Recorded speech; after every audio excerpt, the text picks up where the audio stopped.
অনেকেই বলে থাকেন যে আওয়ামী লীগ হচ্ছে মোনাফেকের দল, কারণ তাদের কথায় এবং কাজে মিল নাই।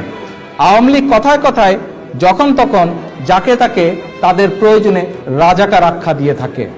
রং হেডেড দখলদার শেখ হাসিনার পরিবারেই যে রাজাকারের বংশ বিস্তার হচ্ছে, আমরা সেটা কিছুটা ঘেঁটে দেখি। শেখ হাসিনার বেয়াই খন্দকার মোশাররফ হোসেন ফরিদপুরে ৭১ সালে নাম করা রাজাকার।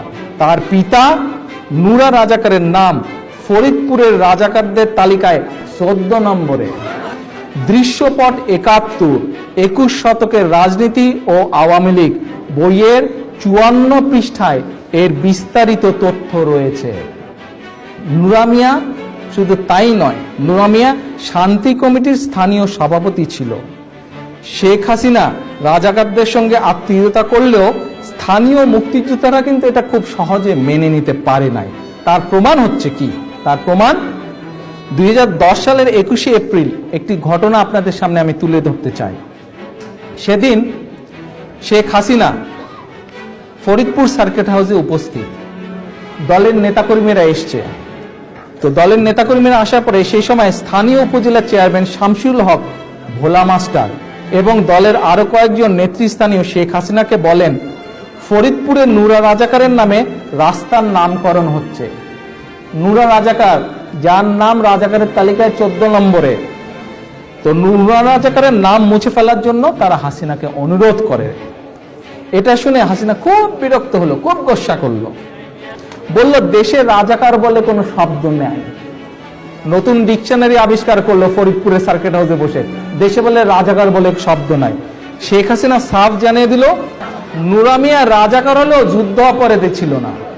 একই সঙ্গে তিনি ফরিদপুরের দলের নেতাদের কাছে প্রশ্ন করেন, তার ভাই শেখ সেলিম ফরিদপুরের রাজাকার মুসা বিন শমশের ওরফে নুলা মিয়া, নুলা মুসার সঙ্গে ছেলের বিয়ে দিয়ে আত্মীয়তা করেছে। এটা কেন নেতারা বলে না?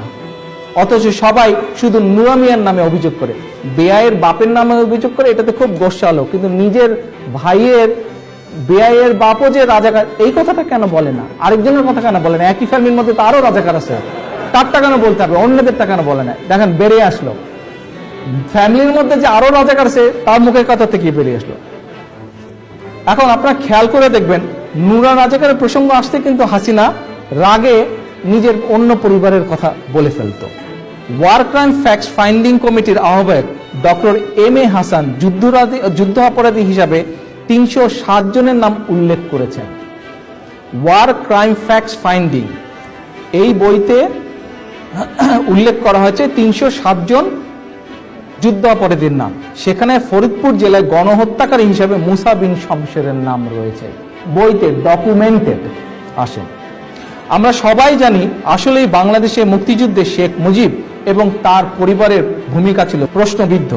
তাই রাজাকারের সঙ্গে আত্মীয়তা করতে তাদের হয়তো কোনো সমস্যা নেই, কিংবা বিষয়টি হতে পারে নিতান্তই তাদের পারিবারিক বিষয়। সেক্ষেত্রে আমরা কোনো মন্তব্য করতে চাই না যদি এটা তাদের পারিবারিক বিষয় হয়ে থাকে। কিন্তু নিজেদের দুর্বলতা ঢাকতে তারা যখন তখন রাজাকার যাকে তাকে বলবে, এটা আমরা মেনে নিতে রাজি না।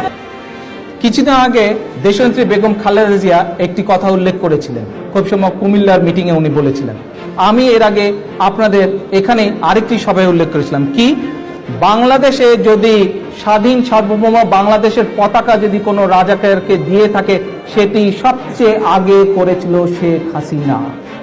জামালপুরের মানুষ, এখানে জামালপুরের কোনো মানুষ আছেন কি?